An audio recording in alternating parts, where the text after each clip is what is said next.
Baik, bismillahirrahmanirrahim. Assalamualaikum warahmatullahi wabarakatuh. Baik Bapak Ibu sekalian, pada tutorial yang kali ini saya akan coba menampilkan ya aplikasi Nicemind ya. Jadi seperti yang tampak di layar, nanti Bapak Ibu bisa mengunjunginya di websitenya, alamatnya nicemind.top ini ya. Nanti di situ Bapak Ibu bisa melakukan download ya, dan bagusnya aplikasi ini sepenuhnya gratis ya. Baik yang versi Android ataupun Windows, kita lumayan banyak bisa menggunakannya tanpa yang sifatnya berbayar ataupun berlangganan. Jadi aplikasi Nicemind ini lumayan banyak tema-temanya, terus bentuk-bentuknya, dan penggunaannya juga relatif mudah ya. Walaupun nanti yang berbayar, aplikasi lain yang berbayar memang jauh lebih lengkap fiturnya, tapi Nicemind ini lebih dari cukup. Jadi langkah pertama nanti Bapak Ibu bisa mendownload ya sesuai dengan device Bapak Ibu masing-masing ya. Jadi Nicemind ini ada yang versi Windows, ada yang versi Android. Jadi bisa dijalankan di laptop ataupun HP ataupun tab atau bagi sekolah Bapak Ibu yang menggunakan Chromebook begitu ya. Ukuran filenya juga relatif kecil ya, jadi tinggal Bapak Ibu open file ini setelah di-download ya, kita jalankan untuk menginstalnya. Terus seperti biasa itu ya Bapak Ibu ya, setelah proses untuk menjalankan tinggal mulai pertama sampai terakhir, nanti tinggal next sampai habis itu ya. Nah, ini tampilan awalnya. Silakan dipilih mau diinstal di mana. Kalau enggak ya berarti langsung install sampai tuntas. Ini kebetulan saya sudah menginstal, jadi saya tidak memperagakan tahapan menginstalnya, tapi saya rasa ini mudah kok. Bahkan juga ada YouTube di luar. Biar saya bisa fokus pada bagaimana cara penggunaannya saja.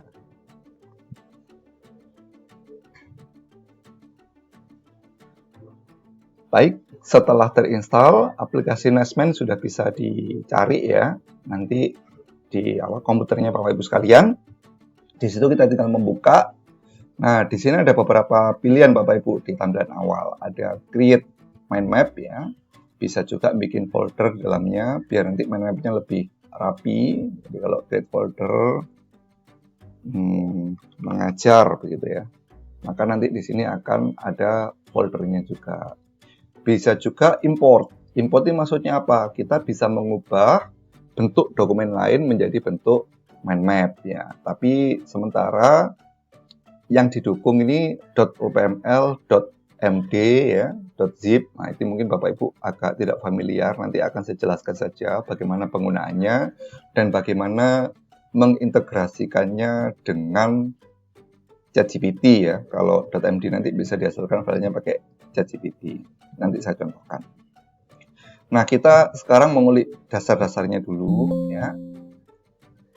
Jadi di sini ada file, ini file-file kita, mind map, ada templates. Nah, di sini nanti akan ada banyak ya, Bapak Ibu, contoh dari peta pikiran yang sudah dibikin. Jadi kalau Bapak Ibu klik, nanti akan muncul, oh ini loh, kalau self improvement itu ada beberapa poin, kan begitu ya. Ini adalah template, jadi lumayan nih Bapak Ibu ya, kalau pas waktu lagi bingung mau bikin apa, bisa dibuka template-nya. Nah, di sini sudah ada beberapa peta pikiran, kita tinggal mengisi dalam-dalamnya nanti seperti apa. Begitu ya Bapak Ibu ya. Bahkan template ini juga sudah dipisahkan Bapak Ibu, mulai dari yang personal, ada yang untuk kerjaan ya, nah, ini juga lumayan banyak.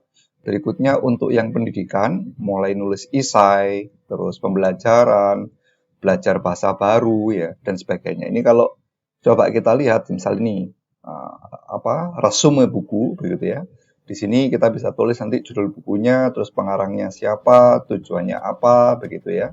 Tokoh-tokoh utamanya siapa, ide utamanya apa, quotes-quotes yang penting apa. Nah, ini kalau sudah kita simpan atau kita cetak jadi selembar kertas begitu, maka ketika kita melihat mind map ini kita akan ingat ya sebagian besar isi buku tersebut. Itu kan akhirnya lumayan ketika kita itu bisa membuat mind map ya dengan template-template yang ada. Bahkan juga ada yang live Bapak Ibu ya, untuk kehidupan sehari-hari kita begitu ya, perencanaan mingguan ya, terus dan sebagainya itu. Oke, selain templates, di sini juga ada selain mind map ya, selain mind map juga ada yang namanya dokumen. Bapak Ibu bisa membuat catatan sederhana. Ya, fungsinya fungsi catatan nih Bapak Ibu. Jadi mengetik seperti biasa.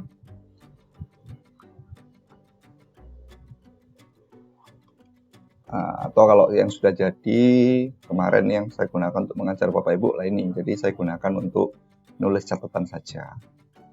Oke, kita kembali ke mind map-nya. Gimana nih cara bikin mind map-nya kan begitu ya. Kalau Bapak Ibu ingin belajar secara mandiri, setelah pertama kali menginstal mind map atau Nicemind ini, Bapak Ibu akan ada file berjudul welcome ini ya. Nah, di file welcome ini dia juga menjelaskan mengenai tata cara penggunaan Nicemind ya. Jadi Nicemind atau mind map itu apa sih? Nah, Nicemind ini menjelaskan, oh yang bagian pertama, cabang pertama ini adalah topik. Gimana cara nambahkan topik? Bisa nambahkan untuk yang ke bawah, yang satu saudara namanya sibling, bisa juga menambahkan ke kanan atau sub topik dan sub topik ya. Bagaimana cara memindahkan topik? Tinggal tahan ya mouse-nya, mouse kiri itu untuk kemudian menggeret. Contohnya seperti ini. Jadi topik pun bisa untuk digeser ya Bapak Ibu ya.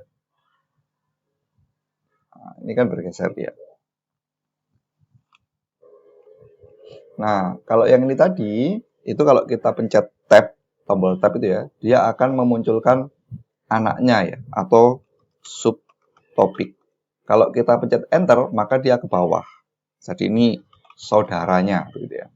Nanti subtopik lagi kalau kita pencet tab. Jadi mudahnya adalah tab untuk subtopik, enter untuk ke bawah. Jadi ini pencetnya enter. Kalau begini, nah ini adalah tab. Nah, nanti ini kita bisa nyusun banyak anak ya.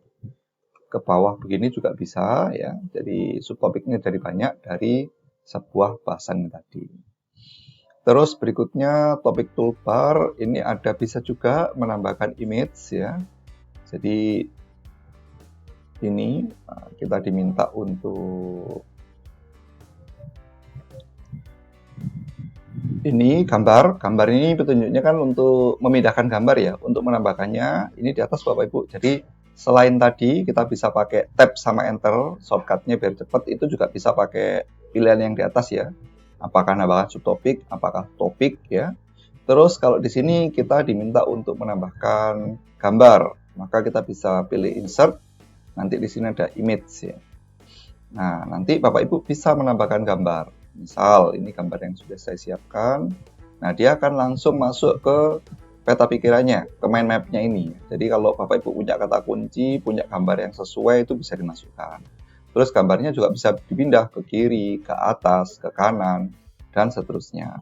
Selain itu, kalau di sini kan kata kunci, tapi kadang Bapak Ibu ingin ngasih keterangan yang lebih detail. Lah ini ada tombol kecil ini ya, notes. Nah, ini nanti akan membuka kolom di bawahnya. Ini notes yang bisa keterangannya panjang atau isinya paragraf, begitu ya. Nah, itu bagaimana masukannya? Sama ada insert note, begitu ya. Terus hyperlink. Nah, ini kan kapan hari ada yang bertanya, bisa nggak kita sematkan link ke YouTube? Bisa juga. Nanti ini kalau kita kasih link, bisa tembus Wikipedia, bisa tembus ke YouTube, bisa tembus ke yang selainnya lagi. Ya. Bagaimana menambahkan linknya tadi? Ya. Di sini juga sama, ada insert hyperlink. Nah, nanti Bapak Ibu tinggal masukkan shortcut hyperlinknya ditaruh di bawahnya ya. Jadi link YouTube-nya di copy, di paste di situ, nanti bisa diklik. Nah, berikutnya lagi dalam peta pikiran kemarin kan bisa menghubungkan ya antar konsep itu. Maka di sini ada yang namanya relationship ya. Jadi ini untuk bikin panah satu nyambung ke tempat lain, misal dari sini tadi ke sini. Nah, ini maka muncul panah yang bisa menghubungkan. Dan kita juga bisa mengubah bentuknya Bapak Ibu. Bisa kita geser-geser, kita ganti-ganti ya dan sebagainya. Warnanya pun nanti juga bisa kita edit begitu ya. Seperti apa pengennya dan sebagainya itu. Nanti ada temanya, tapi nanti. Nah, berikutnya lagi untuk editing teks. Misal nih sudah terketik, maka bagaimana cara ngeditnya? Kita tinggal double klik, nah nanti ada cara untuk mengeditnya lagi. Di sini ketika tidak mengedit, ketika Bapak Ibu melakukan double klik juga sama, bisa milih warna, ya kan? Bisa milih ukuran, nah begitu. Bisa juga di stabilo begitu ya, dan sebagainya. Jadi ini lumayan lengkap untuk sebuah aplikasi yang gratis, tidak berbayar. Ini cukup mewakili kebutuhan. Bagaimana nanti nyimpennya? Nanti filenya kalau kita pakai NiceMind ya, satuannya itu vMind. vMind pakai V itu ya Bapak Ibu. Tapi kalau Bapak Ibu nanti pengen men-share, bisa kita share file vMind. Kalau rekan-rekan atau siswa lainnya juga sudah menginstal aplikasi NiceMind di HP-nya ataupun di tab ataupun komputernya. Tapi kalau belum, bisa kita share dalam bentuk PDF ataupun PNG. Jadi nanti bersifat dokumen ataupun gambar. Bagaimana cara nge-share menjadi gambar ya ataupun PNG? Nah, di sini ada gambar kayak panah keluar ini Bapak Ibu. Nah, kita tinggal pilih, oh kita mau bagi menjadi PDF. Maka nanti dia sudah jadi PDF dari file ini.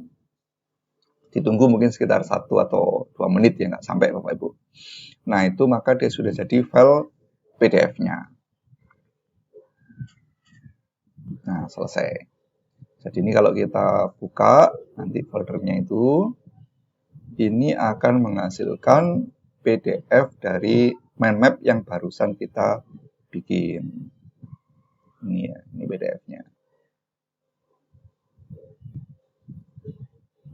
Nah, tapi kalau PDF, dia sifatnya sudah terbuka ya Bapak Ibu, tidak bisa interaktif. Tidak bisa siswa itu mengklik sendiri terus membuka atau bercabang sendiri, itu tidak bisa. Tapi setidaknya ini sudah menjadi semacam gambar PDF. Tapi kalau yang kita share berbentuk vMind, maka siswanya juga bisa berinteraksi dengan file tersebut.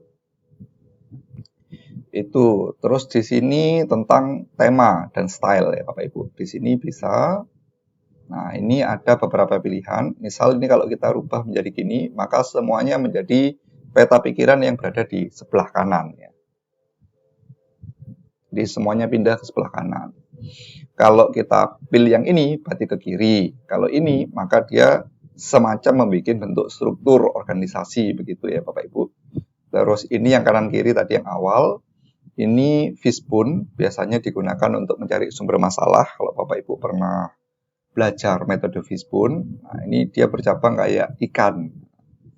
Itu gitu, ini yang modelnya ke kanan. Ini kalau mau ngajar yang bentuknya lebih apa ya, memang dia literal atau terstruktur ke kanan, ya itu bisa begini juga.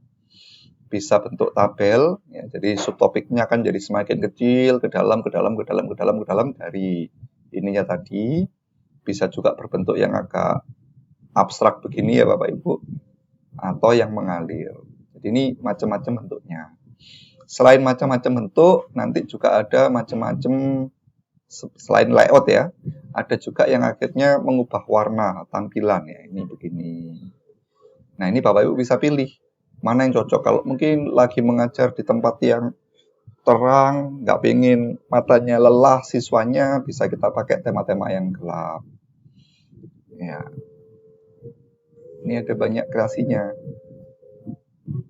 Tuh, saya sih sukanya kalau NiceMind ini yang versi Windows utamanya Bapak Ibu itu banyak sekali nih yang bisa dioprek ya. Nah, bisa dirubah, bisa digunakan. Nah, tampilannya sudah berbeda. Bisa juga hanya diganti warnanya ya. Nah, bisa juga hanya backgroundnya yang diganti. Terus begitu bisa juga ditambahkan gambar ya kalau mau.